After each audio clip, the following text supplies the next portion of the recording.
ذرا بات کر لیں برکس پر. پاکستان بھی اس کیو میں لگا ہوا ہے, ہو جائے گی پاکستان کی بھی ممبرشپ؟ کیسے کرو گے؟ قرضے لیتے ہو, بھیک لیتے ہو. ہم نے تو میسج بھیجے ہیں مودی جی کو کہ آپ یہ کریں, تو آئی ہوپ دے ریسپونڈ. آپ کا سارا کچھ ہی مان لیا, پر کرو گے کیسے؟ تم تو اس دنیا کے مالیاتی نظام کی ایک مطلب معمولی اور گھٹیا ترین پرزہ بھی نہیں ہو. انڈیا جو ہے اس نے پچھلی دفعہ بھی روک دیا تھا, اور پاکستان نے نام نہیں لیا تھا, لیکن پاکستان نے یہ کہا تھا کہ ایک ممبر سٹیٹ نے اس کو روک دیا تھا. ہم کہاں کھڑے ہیں؟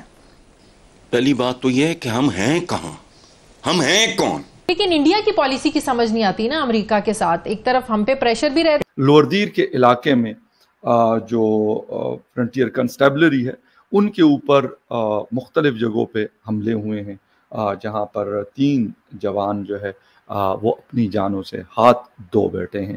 اور پھر چائنا نے پاکستان میں جو ایک پولیٹیکل انسٹیبلٹی ہے اس پر بھی ظاہر ہے انہوں نے کنسرن شو کیے ہیں. آپ نے پوچھا ہم کہاں کھڑے ہیں, ہم یہاں کھڑے ہیں, ہم یہاں کھڑے ہیں, اور اتنی بے شرمی اور ڈھٹائی سے کھڑے ہیں. لیکن آج تو آئی ایم ایف کا پریشر تب سے کہیں زیادہ ہے. آج اب ہم ڈر گئے میرے خیال میں زیادہ, ہمارے زیادہ نیوکلیر پاور بن گئے, ہم لوگ بھی ڈر گئے, لیکن خوف زیادہ آ گیا مجھے. کہتے ہیں جی یہ دہشت گردی کو سپانسر کرتے ہیں, وہ کہتے ہیں جی یہ کراس بارڈر ٹیررزم میں انوالو ہیں. تو میں نے چیک کیا, ان کا جی ہم نے تو اپلائی نہیں کیا. میں کیوں نہیں اپلائی کیا؟ کہتے جی وہ ہندوستان. ہیلو فرینڈز, جے ہند. ہندوستان اسپیشل میں آپ کا سواگت ہے دوستو. برکس دنیا کی 5 بڑی ابھرتی ارتھ ویوستھاؤں بھارت, برازیل, چین, روس اور دکشن افریقہ کا ایک طاقتور سموہ ہے. اسی سال برکس نے کئی دیشوں کو اس سموہ میں شامل کیا. پاکستان کا بھی آویدن آیا تھا, لیکن بھارت کے رہتے پاکستان برکس میں شامل نہیں ہو سکتا. اب پاکستان میڈیا یہ چرچا کر رہا ہے کہ ہم مودی صاحب کے پاؤں پکڑ لیں گے اور مودی صاحب سے کہیں گے کہ ہمیں بھی برکس میں شامل کیا جائے, کیونکہ بھارت ہی ہمیں برکس میں شامل کروا سکتا ہے. پاکستان جو ہمیشہ بھارت میں آتنکوادی کارروائیاں کرتا رہتا ہے, اب برکس میں شامل ہونے کے لیے بھارت سے بھیک مانگ رہا ہے. برکس کا سدسیہ بننے کے لیے پاکستان لگاتار اس میں سدسیہ دیشوں سے بات چیت کر رہا ہے. پاکستان کا دھیان خاص کر چین اور روس کے سمرتھن کی اور ادھک ہے. ایک طرف جہاں چین اور روس برکس کو امریکہ اور G7 کے سمکش کھڑا کرنا چاہتے ہیں, وہیں باقی سدسیہ دیشوں کا رویہ اس مدعے پر نرم دکھائی دیتا ہے. تو چلیے دوستو آج کی ویڈیو کی طرف چلتے ہیں. تھینک یو سو مچ. لیکن کیا انڈیا ایک اس کو انڈیفینٹ پیریڈ تک روک سکتا ہے؟ یہ ایک کوشچن ہے, اور کب تک روک سکتا ہے.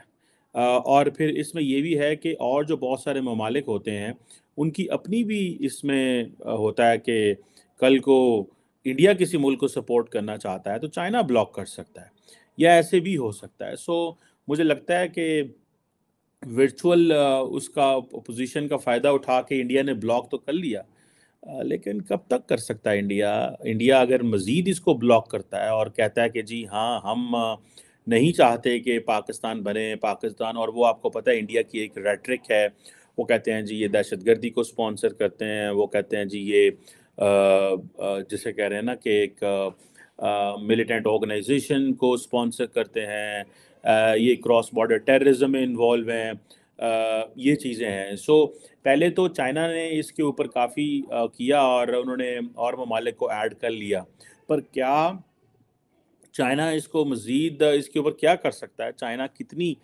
معذرت چاہتا ہوں, چائنا کتنا اس پہ جو ہے وہ اس پہ پاکستان کی مدد کر سکتا ہے جب تک رشیا یا باقی ممالک پاکستان کی ہیلپ نہیں کرتے. اور اس میں ظاہری بات ہے ارجنٹینا کو ڈالنا, ایجپٹ کو ڈالنا, ایتھیوپیا کو ڈالنا, ایران, سعودی عربیہ, UAE کو ڈالنا, یہ تو ہے ممکن اگر انڈیا اس کو کنٹینیوسلی کرتا ہے, جو کہ جس کے مجھے چانسز ہیں. میں رول آؤٹ نہیں کرتا, because when it comes to India and Pakistan تو کوئی رولز نہیں ہیں. بھارت پاکستان کے لیے کوئی رولز نہیں رکھتا اور پاکستان بھارت کے لیے رولز نہیں رکھتا. لیکن ایک بات بتاؤں, عموماً میں نے سنا ہے کہ UN کے اندر جب when there is a question of being a non-permanent member in the United Nations Security Council, both countries somehow have agreed that they will let each other to be the non-permanent member in the UN. اس کے ساتھ ایک بری خبر یہ ہے کہ ایک تو PTI نے اس کی مخالفت کی ہے, اور ساتھ میں پاکستان افغانستان جو بارڈر ہے وہاں پر حالات ہم اکثر بات کرتے ہیں کہ کشیدہ رہتے ہیں, لیکن ایک دفعہ پھر لوور دیر کے علاقے میں جو فرنٹیئر کنسٹیبلری ہے ان کے اوپر مختلف جگہوں پہ حملے ہوئے ہیں، جہاں پر 3 جوان جو ہے وہ اپنی جانوں سے ہاتھ دھو بیٹھے ہیں۔ خبر یہ آ رہی ہے کہ حملہ افغانستان کے علاقے سے وہ لوگ انٹر ہوئے اور اس کے اوپر پھر جو فرنٹیئر کنسٹیبلری کے FC کے لوگ ہیں ان کے اوپر حملہ آور ہوئے اور 3 جوان جو ہے وہ جانوں سے گئے، کچھ زخمی ہوئے ہیں۔ ایک طرف ہماری کسی حد تک افغانستان کے ساتھ بات ہوتی ہے، لیکن میں نے شاید لاسٹ ویڈیو میں بھی ایک بات کی تھی کہ غالباً اس کا کچھ اثر نہیں ہو رہا، اور اسی لیے یہ حملے زور اور شور سے جاری ہیں اور ہماری فورسز کو اچھا خاصا جانی نقصان اٹھانا پڑ رہا ہے۔ اس کی وجوہات کیا ہیں؟ اور یہ علاقہ اسپیشلی بارڈر کا اگر ہم دیکھ لیں تو یہ چترال میں بھی ہوا لاسٹ ایئر، لوور دیر کے علاقے میں کوئی پہلی دفعہ نہیں ہوا کہ افغانستان سے لوگ انٹر ہوتے ہیں، اور یہ بھی خبریں آ رہی ہیں کہ یہ لوگ لوور دیر سے انٹر ہو کے سوات کی طرف یہ موو کرتے ہیں، شاہی اور بن شاہی والی جو روڈ ہے اس کو استعمال کرتے ہیں اور یہاں پہ یہ لوگ آتے ہیں اور اپنا انفلوئنس قائم کرنے کی کوشش کر رہے ہیں۔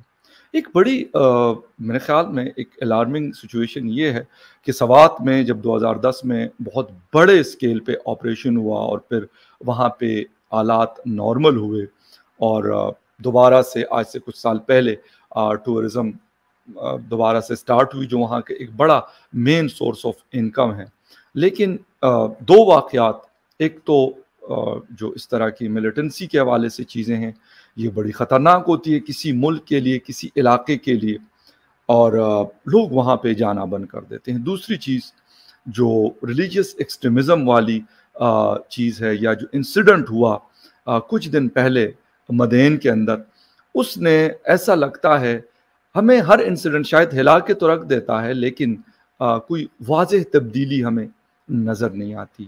گو کہ پارلیمنٹ میں اس کے اوپر بہت شور شرابہ ہوا، بہت بات ہوئی، جو پارلیمنٹ کے ممبرز ہیں گورنمنٹ کے ہوں یا اپوزیشن، تقریباً سب نے بات کی، زیادہ گورنمنٹ نے کہا کہ ہم نیا ایک بل لے کے آ رہے ہیں اس کے خلاف جو مائنورٹیز کے ساتھ ہوتا ہے۔ لیکن افسوس مجھے اس چیز کا ہے کہ میں یہ نہیں کہتا کہ سب کی نیت خراب ہے، یہ بات شاید غلط ہوگی، پارلیمنٹیرین میں بھی ایسے لوگ ہیں جو انفارچونیٹلی اس طرح کی چیزوں کا نشانہ بنے۔ احسن اقبال صاحب ہمارے سامنے ایک ایگزامپل ہے، اور اس وقت کے زاہد حامد صاحب جو لاء منسٹر تھے وہ اس کا نشانہ بنے، اور بھی بہت سارے لوگ۔ یہ ایک مطلب 2-3 چھوٹی مثالیں میں نے آپ کے سامنے رکھی، ویسے بہت ساری ایگزامپل ہے، جسے کہتے ہیں کہ سلمان تاثیر صاحب کو مارنا،